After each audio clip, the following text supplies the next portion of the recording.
You are listening to Lone Star Community Radio on 104.5 KCZWLP Conroe and 106.1 KZCCLP Conroe and worldwide on irlonestar.com.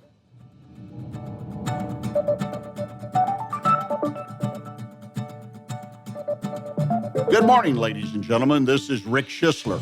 I'm the host of the Weekly Business Hour. I also serve as the Silver Fox Advisor and the founder of OneBestConsult.com. Well, welcome to today's show. I think we have a great one lined up. We're going to start a new soup to nuts conversation just in a few minutes.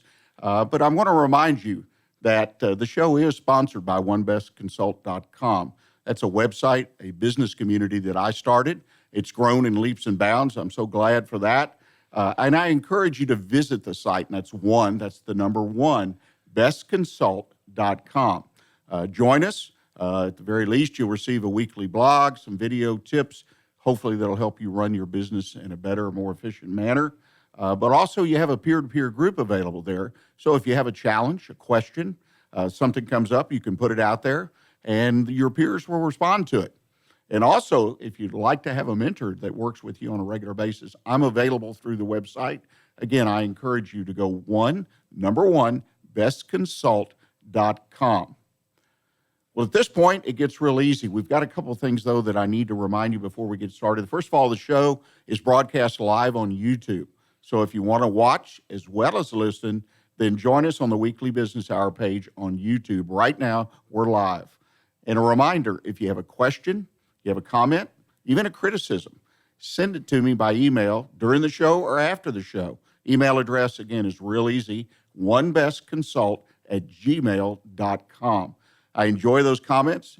You can also, I need to remind people this, if you've got a question about your business, I will be glad to give you my view of what's going on and reply to your email. So please use that email. I love hearing those kind of questions particularly. Well, I promised you easy, and here it is. So sit back and grab your pad and pencil and get ready to take notes as we talk about everything business right here on the Weekly Business Hour. And as I mentioned earlier, we're going to start a new soup to nuts conversation. And I'm so pleased. We have Doug Thorpe with us. We're going to be talking a little bit about leadership, but more particularly, I want to welcome Doug to the show. Doug, welcome. Hi, Rick. Pleasure to be here. Well, you know, Doug, we've got this soup to nuts conversation entitled Building Better Teams by Becoming a Better Leader. Great title. Doug, you're the creator of Leadership Powered by Common Sense. Tell folks what you did in creating that. Why'd you create that? Yeah, Rick, that theme of thinking about your leadership in a common sense way is something that really comes from my many years of experience out in industry and in business. I've had a great opportunity in an early chapter in my life. I was a banker with what used to be Texas Commerce. It's now Chase.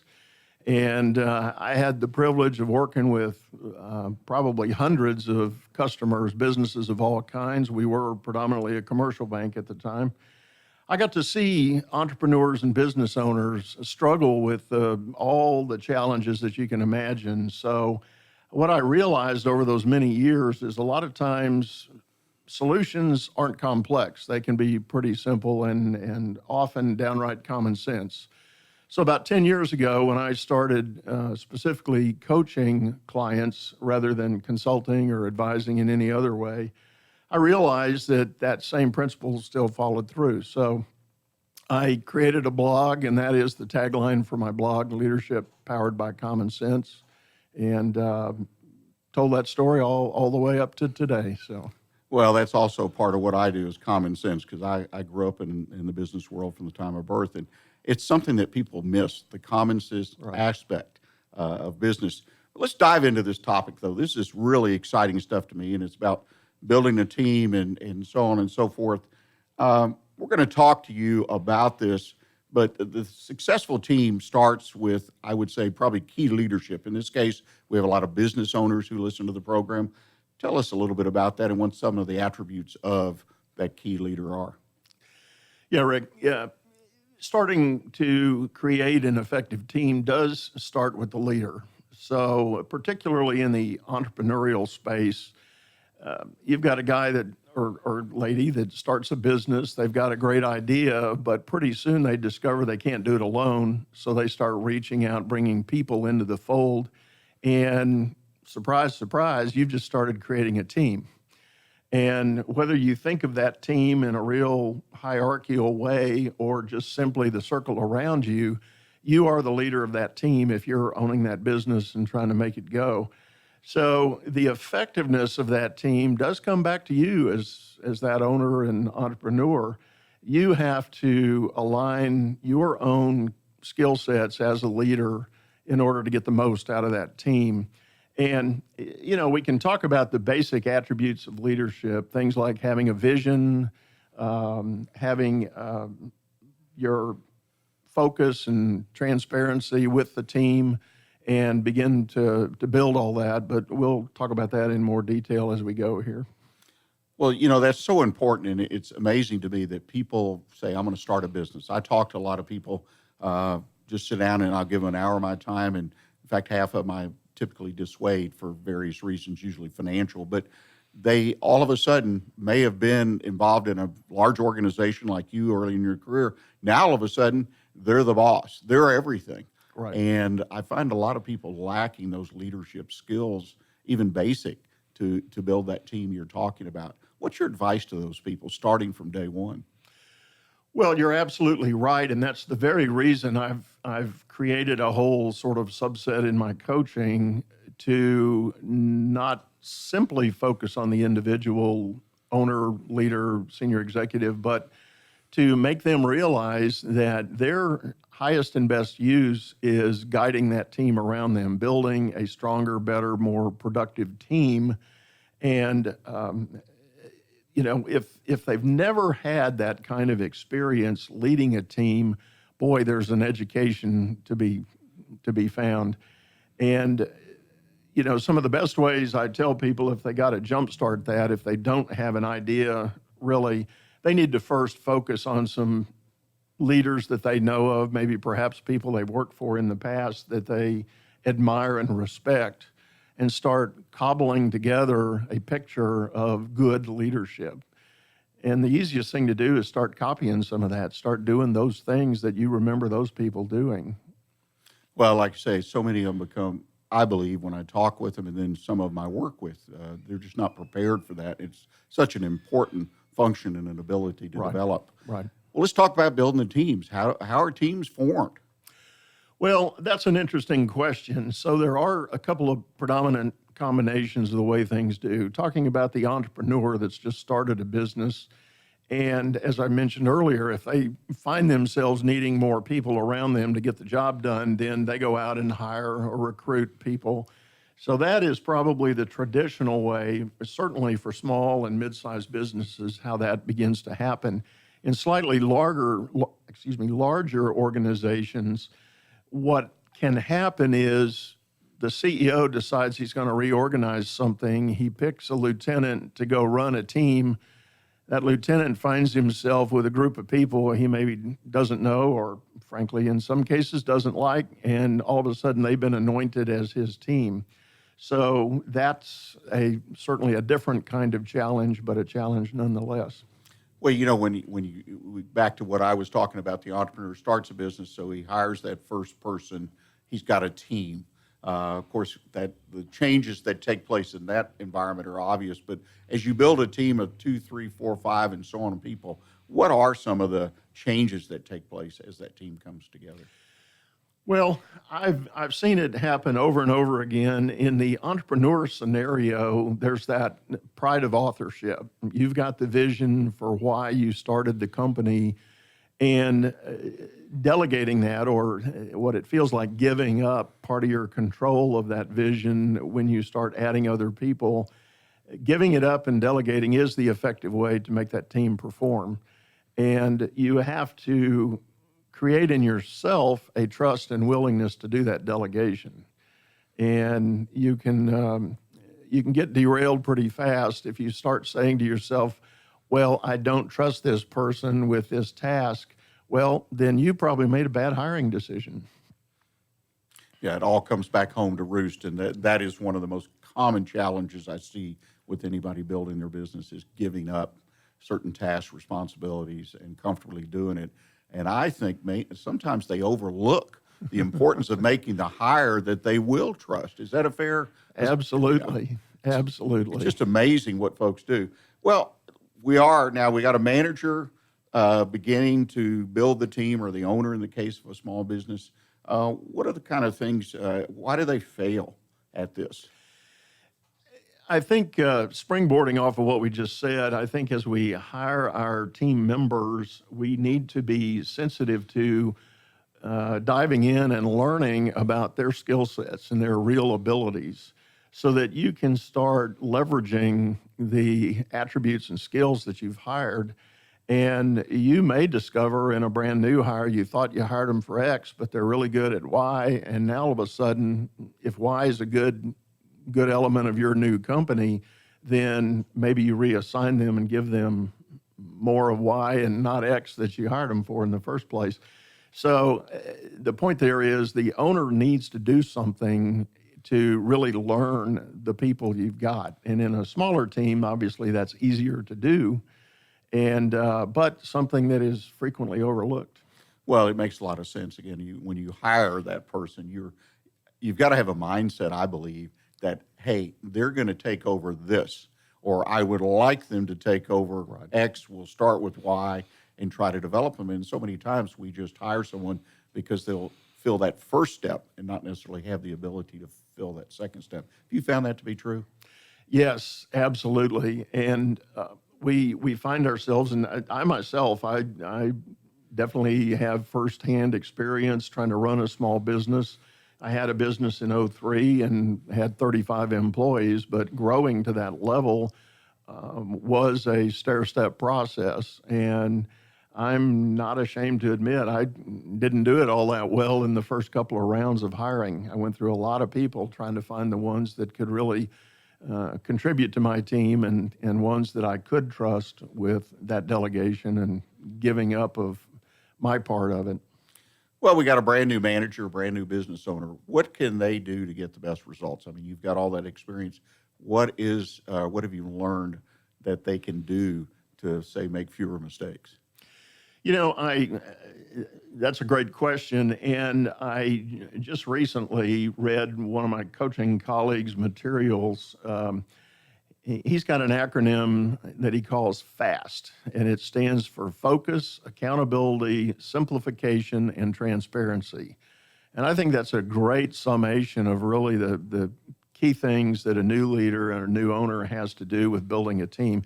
You've got to be able to focus everybody. You yourself have to get focused.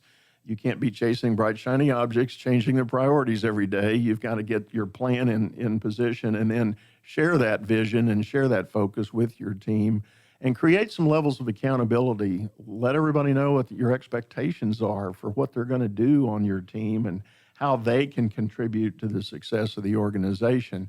And then simplicity, it's kind of back to our tagline, common sense, don't overcomplicate it, make it simple for everybody to understand and translate. And then last is transparency.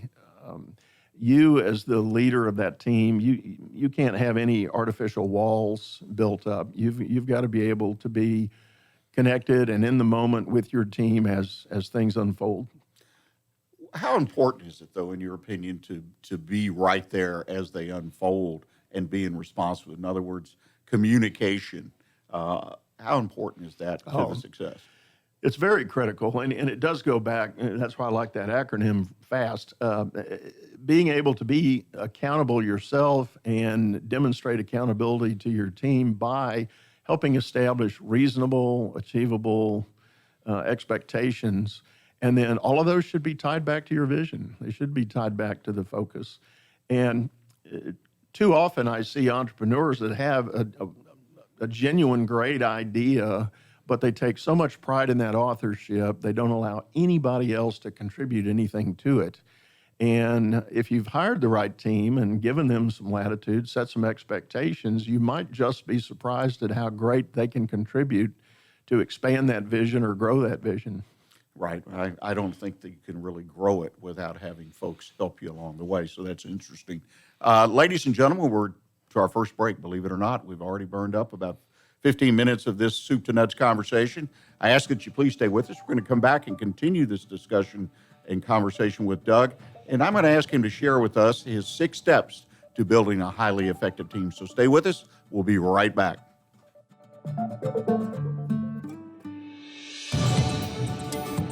It's all about business on the Weekly Business Hour every Monday at 11 a.m. on Lone Star Community Radio.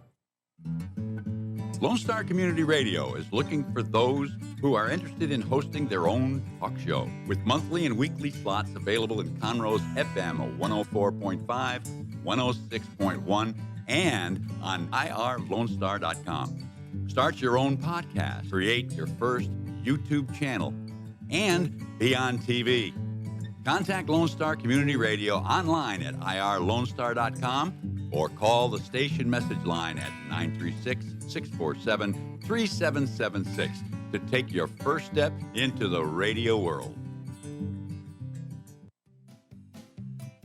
Health Center Southeast Texas is a federally qualified health center. We accept Medicare, Medicaid, and most major private insurances. For our self-pay patients, we have a sliding scale discount program available. Our health centers have qualified providers and staff striving every day to provide the best quality of care to our patients. Services offered are family medicine, behavioral health services, telepsychiatry, and pediatrics. We have 4 area locations. Look up the Health Center Southeast Texas online at hcset.com.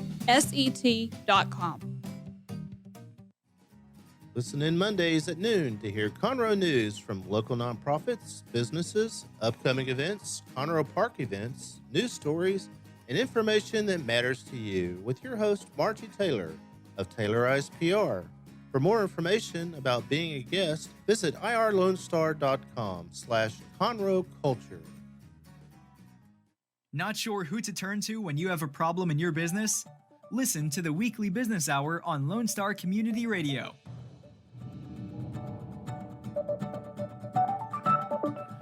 You're listening to the Weekly Business Hour, and this is Rick Schissler, your host.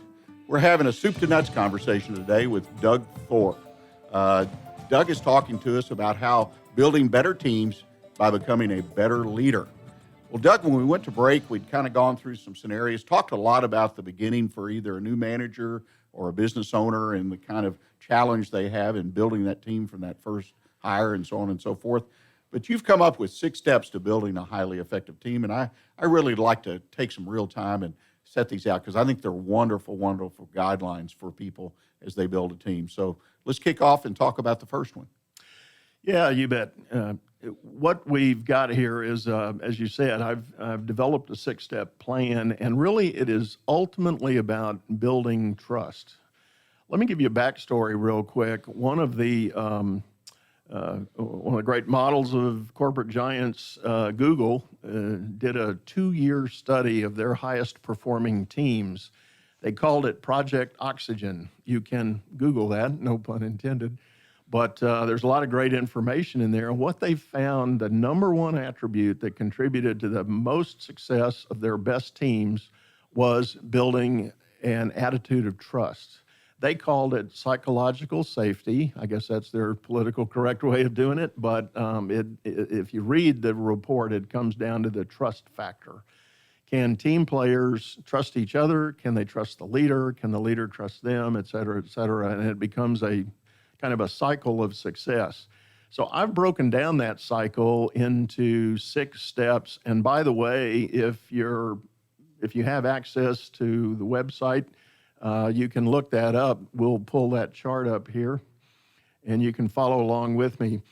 The number 1 step is about people.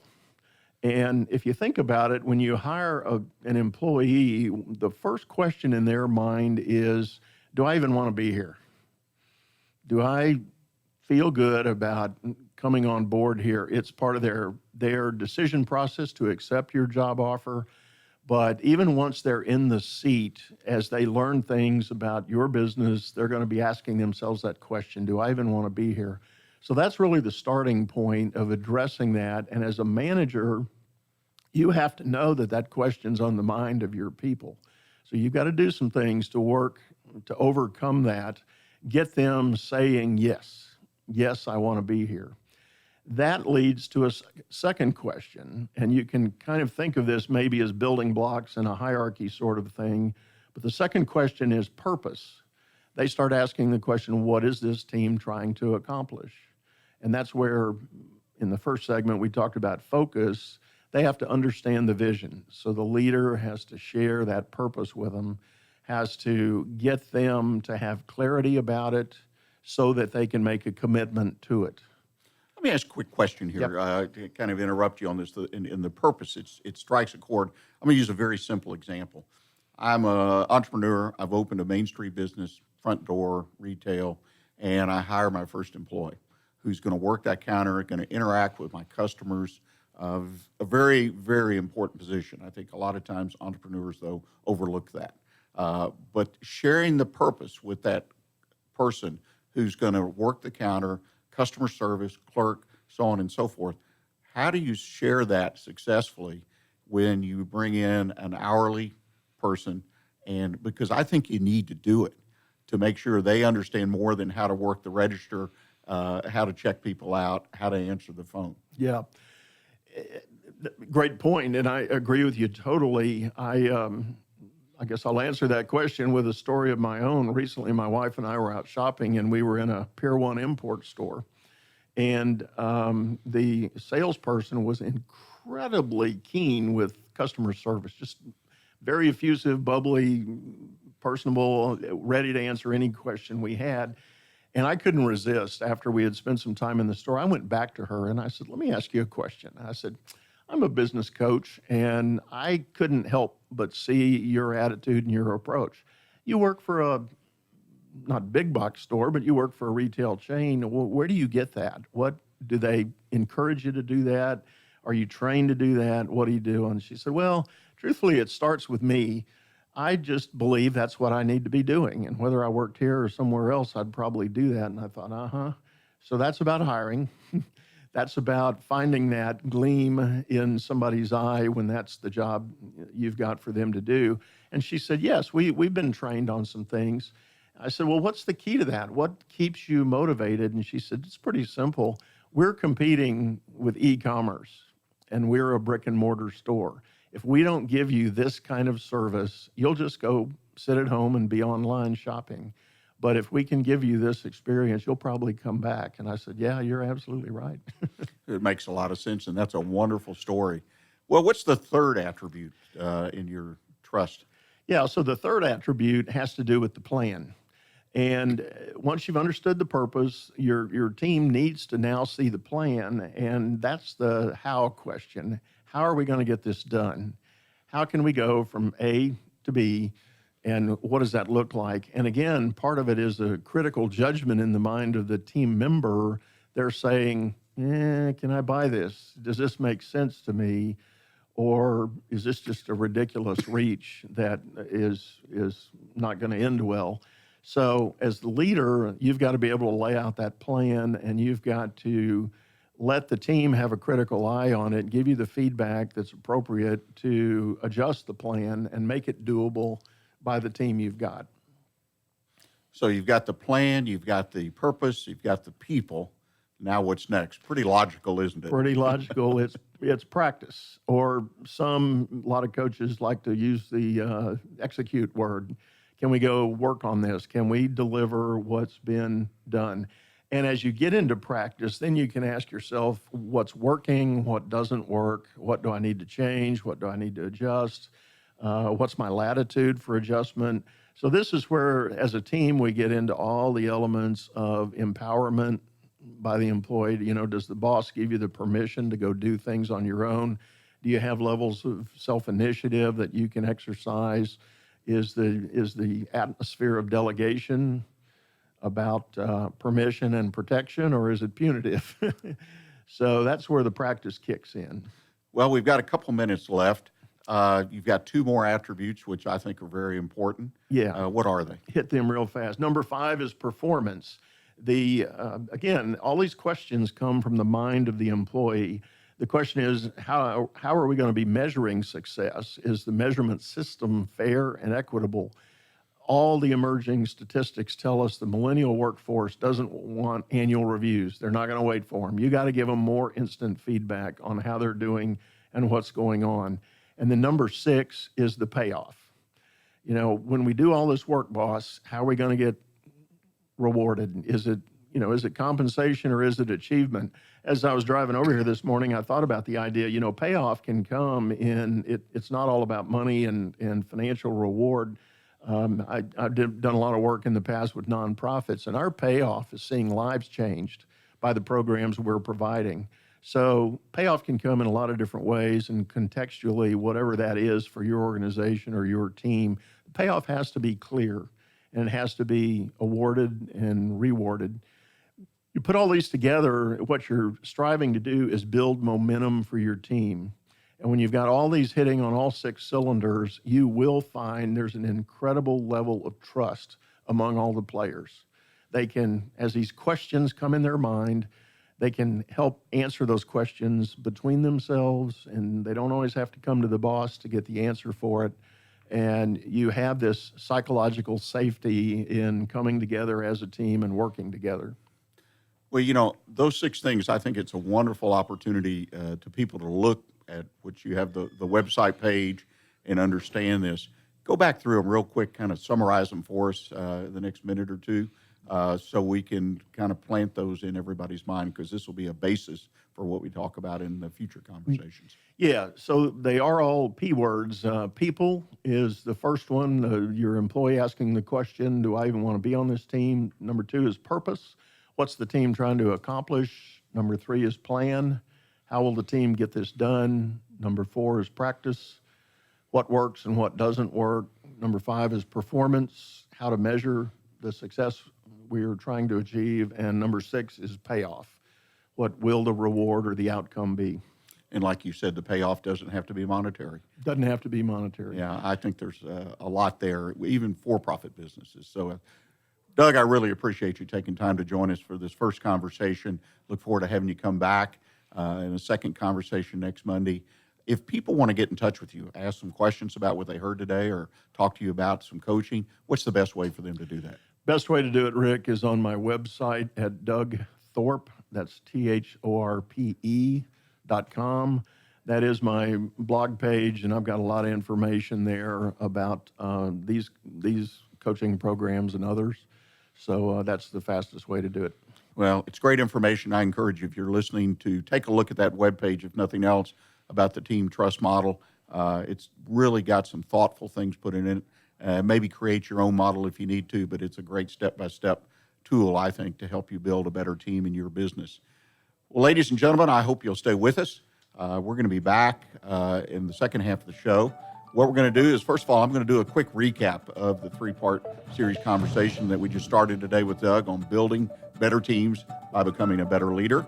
And then in our Did You Know segment, I'm going to take a quick look at 3 issues that can challenge your business finances. And we'll end up the show, as we always do, with the One Best Consult Tip of the Week. This week, 3 critical questions to ask when evaluating every new technology. So please stay with us. We'll be right back.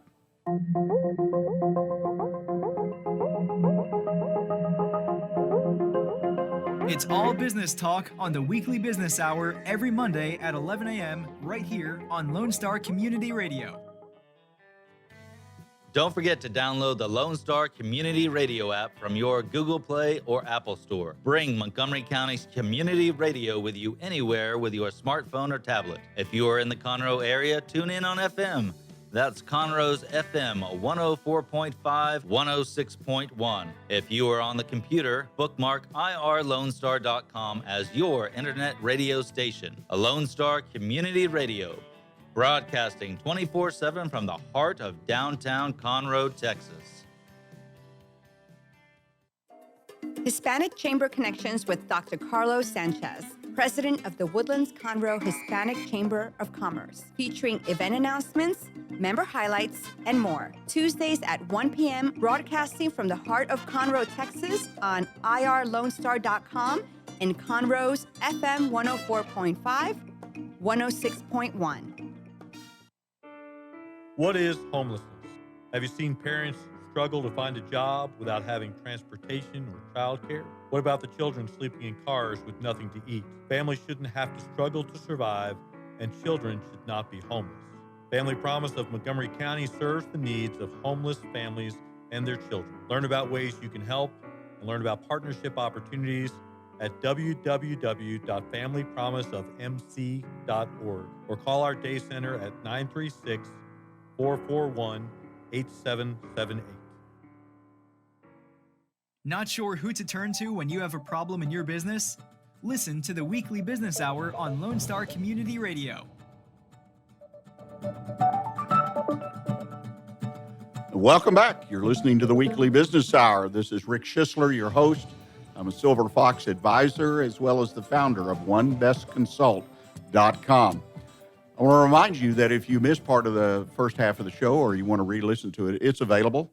A podcast will be posted on YouTube under the Weekly Business Hour page, typically on Wednesday of each week, also on other social media sites as well as the station website.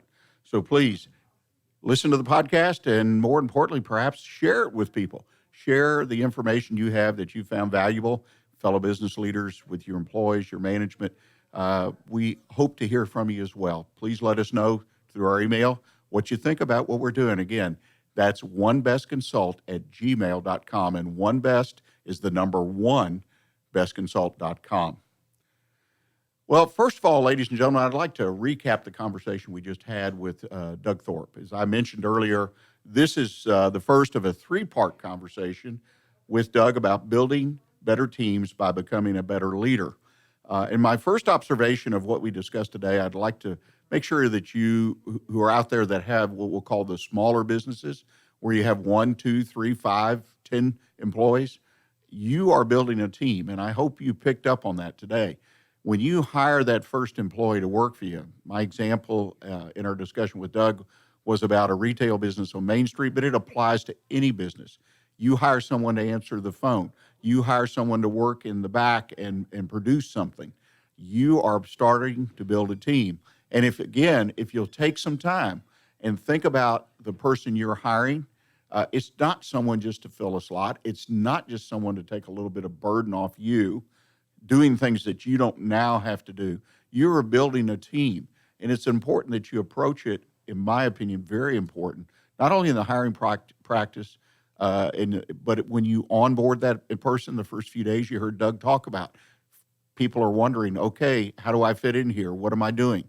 First day, second day, 10th day, 30th, 60th, 90th day. You got to onboard people, and then you've got to communicate with them. Just don't have a placeholder working for you. Get these people to buy in at some level. And again, it can be very simple. It doesn't have to be like you're running a multi-billion-dollar corporation, but get those people to buy into what you're doing. Now, with this proviso, if your direction and your goal is to build your business, to increase its sales, and potentially with increased sales, increasing the number of employees, this is an important step. If not, then you don't need to worry about it. I think the model that Doug, the second point I wanted to make, the model he provides is very helpful. That takes you step by step, building this trust. I mean, why do you want to do the heavy work when a company like Google's already done it, spent 2 years, can't imagine how much money, and analyzing what makes up the best team. And Doug went there and studied what they had, and it had to evolve around trust, building trust with one another. I mean, that's common sense in and of itself. If I trust someone that works with me, works for me, that I work with, then we're going to get more done because we're going to have each other's back, for an example. So the reality is that you really can serve yourself, your family, if you're in a business for yourself as a business owner, serve everybody better by building the trust. And I think the model and the 6 attributes that Doug offers is a great way to kind of walk through it. Don't make it complicated. Just look at that. Think about the people, what you're hiring, and setting the goals, and so on and so forth.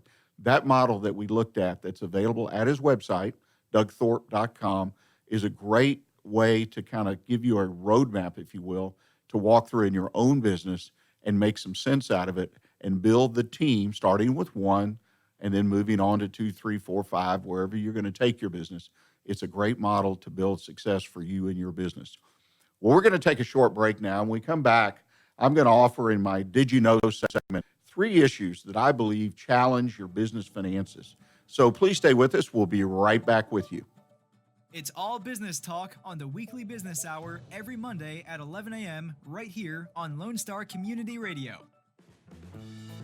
Lone Star Boxer Rescue is a nonprofit organization serving Montgomery County and surrounding areas, dedicated to the health and well-being of the boxer breed. Lone Star Boxer Rescue is run and managed 100% by volunteers since 1999. Our main objective is to rescue, rehabilitate, and rehome boxers that come to us from many sources, including local animal shelters, owner surrenders, and strays. For more information about Lone Star Boxer Rescue, visit our website at lsbr.org.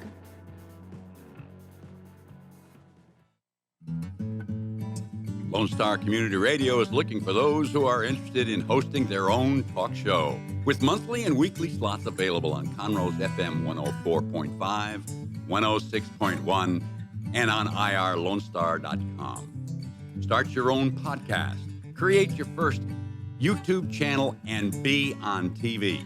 Contact Lone Star Community Radio online at irlonestar.com or call the station message line at 936-647-3776.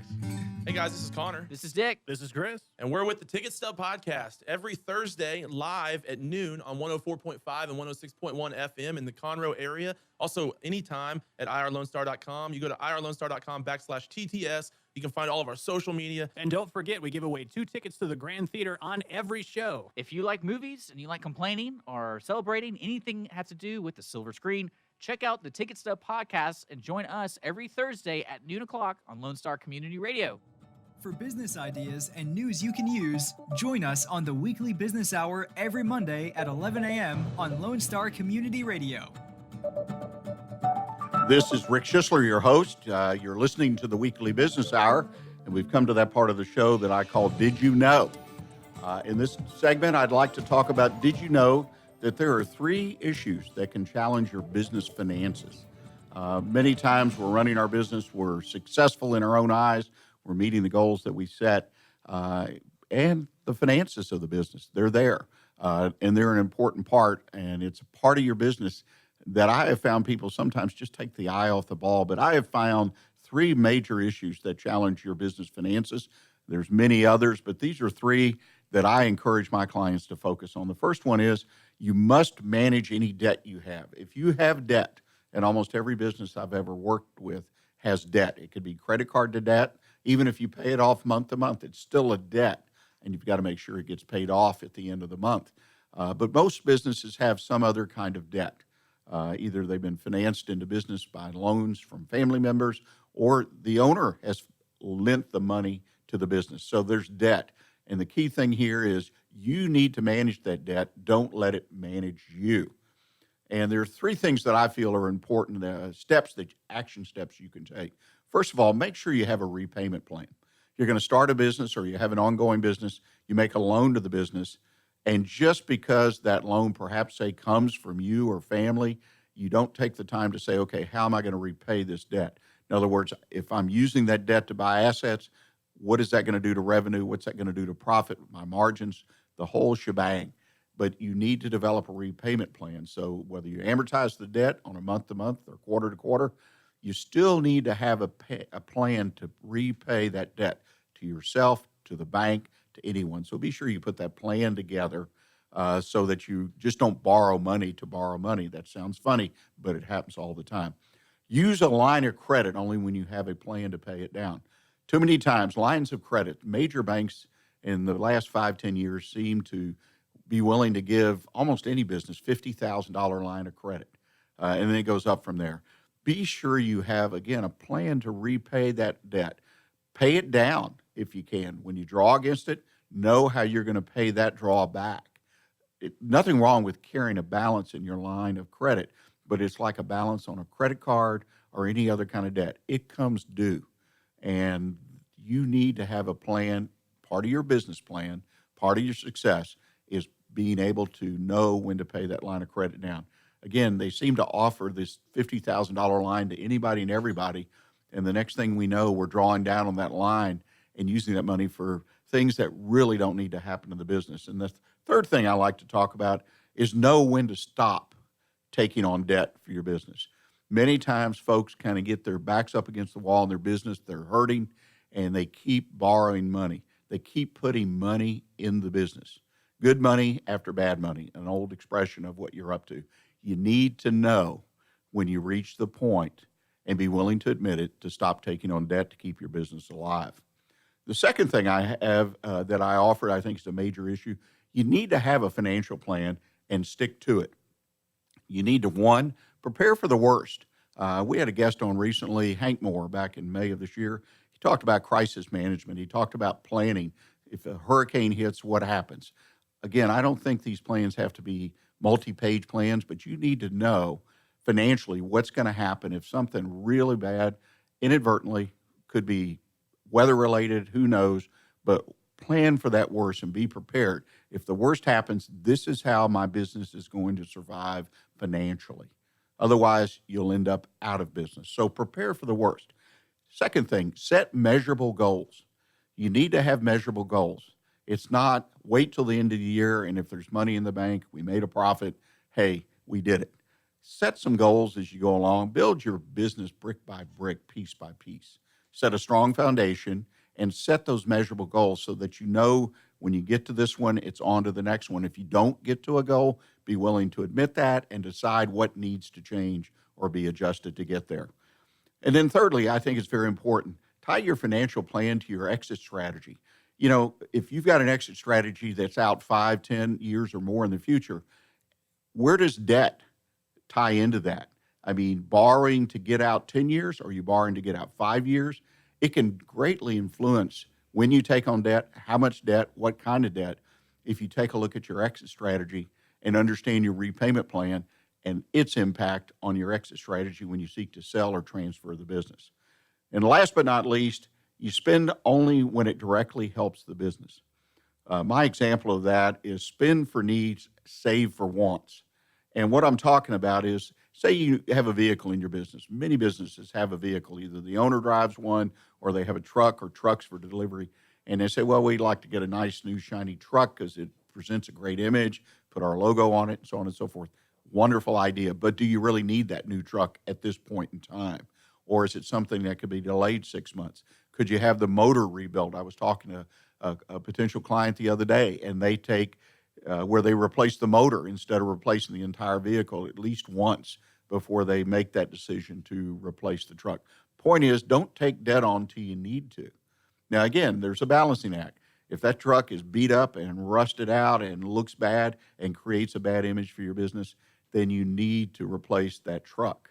But reality is so many times we get a little money in the bank, we've had a good year, okay, how can we spend it? I just think that's the wrong approach. So secondly, when you do make a purchase, do a return on investment. Any kind of asset purchase really should have an ROI. They're simple to do. I'm going to buy this. I'm going to put it into effect, a new cash register, a new computer system, a new truck, whatever, and I expect that it will generate this much revenue or make us more efficient where we can generate more revenue. We'll be able to build customer relations better by having data on the customers, be able to use it in our advertising, marketing, so on and so forth. But make sure you identify and try to set a number. Do it by the number if possible. It typically is, and it takes a little bit of time, not a whole lot of time, to determine your ROI. And then thirdly, develop an accounts payable plan. This is something the big guys do. Big corporations do it. I've been on the other side of the table so many times in my business career, have a receivable to a big company, and they have an AP plan. They don't pay their bills for 60 days. They don't pay their bills for 30 days. They don't pay their bills for 90 days, whatever. Set an AP plan for your business. When do you hope to pay your bills? When are you going to pay your bills? Are you going to pay every 30 days? Are you going to pay as due? Think about that and the impact that has on your business finances, your cash flow, whether you have debt. Oftentimes a line of credit is used when you need to pay some bills. You draw down on the line, but then as you produce and collect on the product and service you offer, then you pay that line of credit down. So be sure, again, that you have an AP plan and maximize its use. That decision's yours, whether you pay in 30, 60, 10 days, take the discount, but be sure you address it. Just don't accept what comes your way. Well, these three issues, in my opinion, need to be considered by every business, large and small, in order to assure the financial success of their business. So I encourage you, be sure you manage your debt, have a financial plan and stick to it, and spend only what directly helps your business. We're going to take our final break of the day, and when we come back, I'm going to offer you my One Best Consult tip of the week. 3 critical questions to ask when evaluating every technology. Look to see you on the other side. We'll be right back. It's all about business on the Weekly Business Hour every Monday at 11 a.m. on Lone Star Community Radio. Our talk shows and music shows are looking for sponsors. Want to expand your brand awareness? Reach the hyperlocal audience in Montgomery County? Lone Star Community Radio sponsorships accomplish this. Want to see our stats and rates? Check out irlonestar.com/sponsor for more information. Or call in and leave us a message at 936-647-3776 with your questions. Get seen on TV, YouTube, and heard on our podcast, FM, and internet radio. Support your local radio station with Lone Star Community Radio. For those of you who like your partners, your gumbo, and your music salty, well, we're here to help with the music. Julian Shea here, host of Lone Star Country Nights Thursday, your weekly dose of roots and Americana and all the music that makes this part of the country special. We stir in Western swing, honky-tonk, Zydeco, Texas blues, outlaw country, and put a pinch of red dirt, and then we smoke it over a slow fire. Then listen to the results Thursday nights on Conroe's 104.5 and 106.1 and worldwide at irlonestar.com.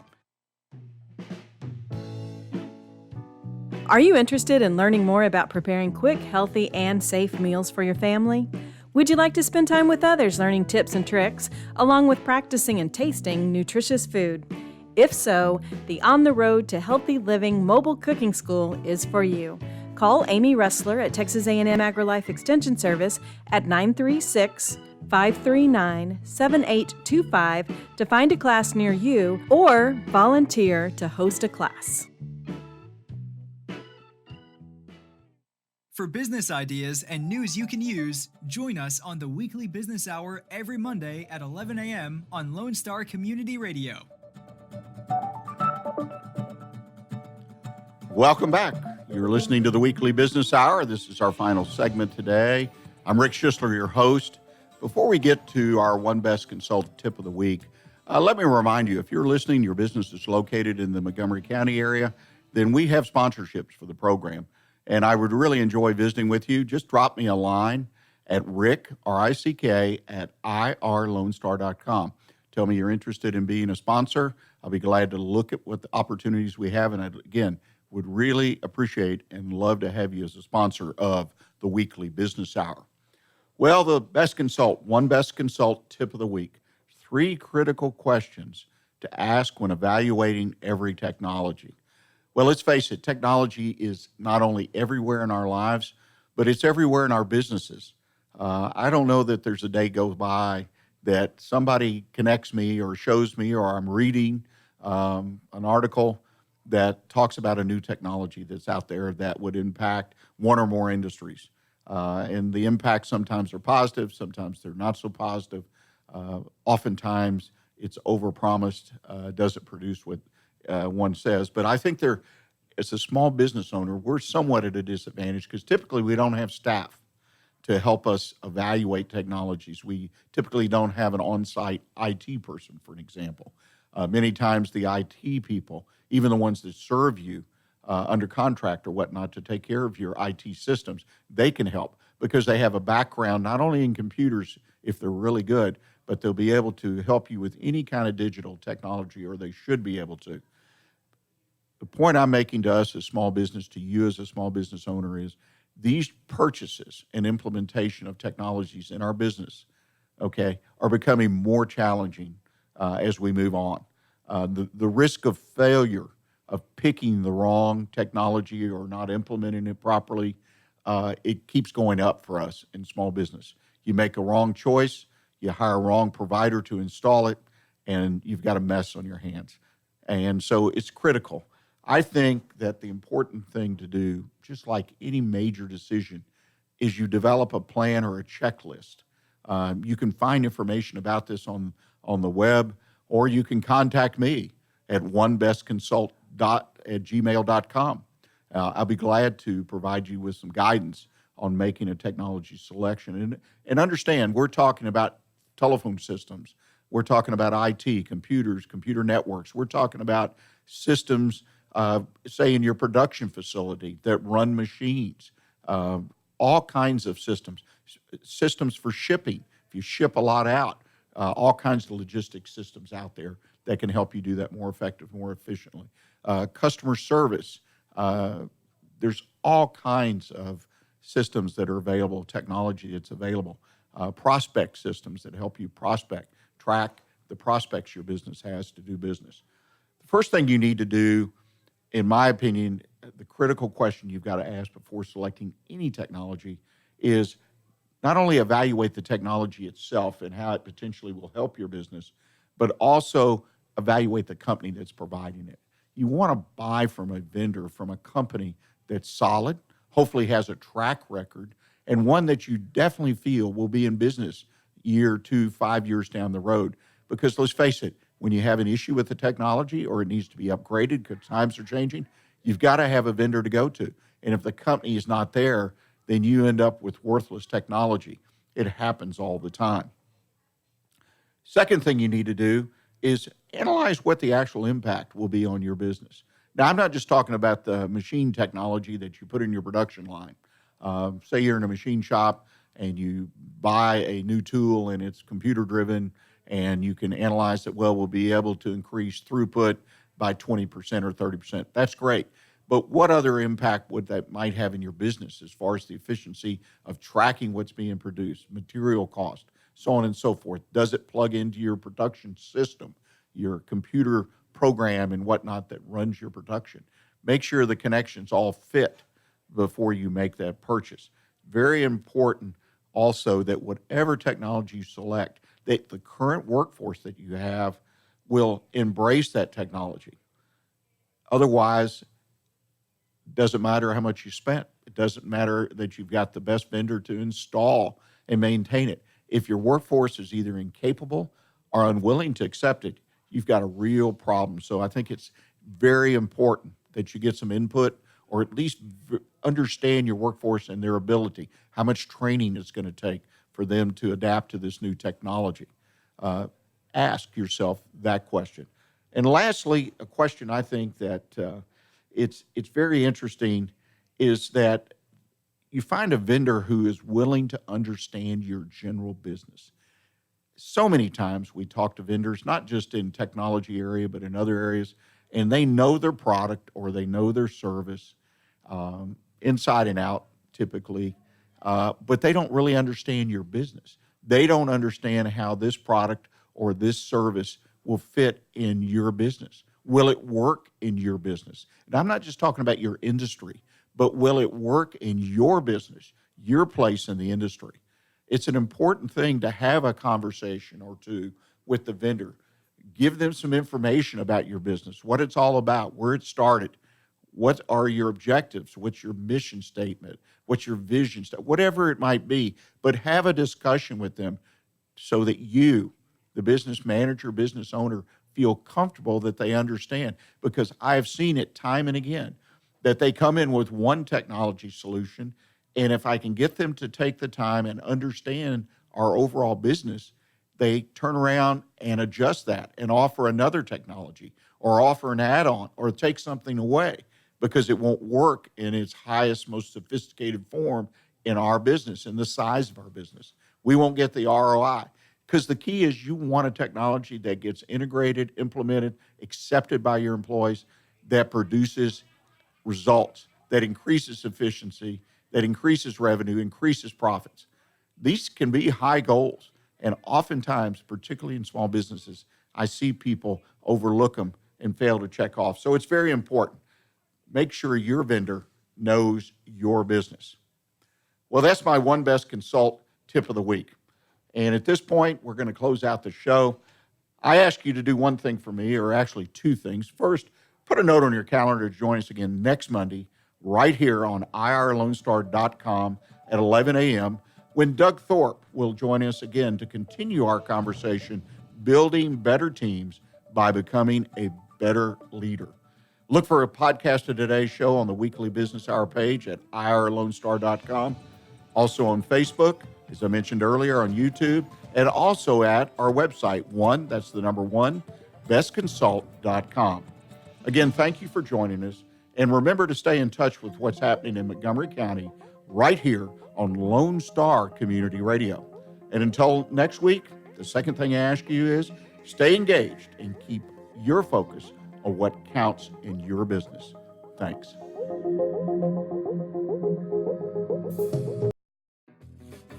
Thanks for checking out this show on Lone Star Community Radio, Montgomery County's community radio station. This show is owned and produced by Lone Star Community Radio and recorded live from the LSCR studios in downtown Conroe, Texas. For more information about the show, to be a guest, or to sponsor, just contact the studio at 936-647-3776 to leave a message, or email us at lscrstudios@gmail.com.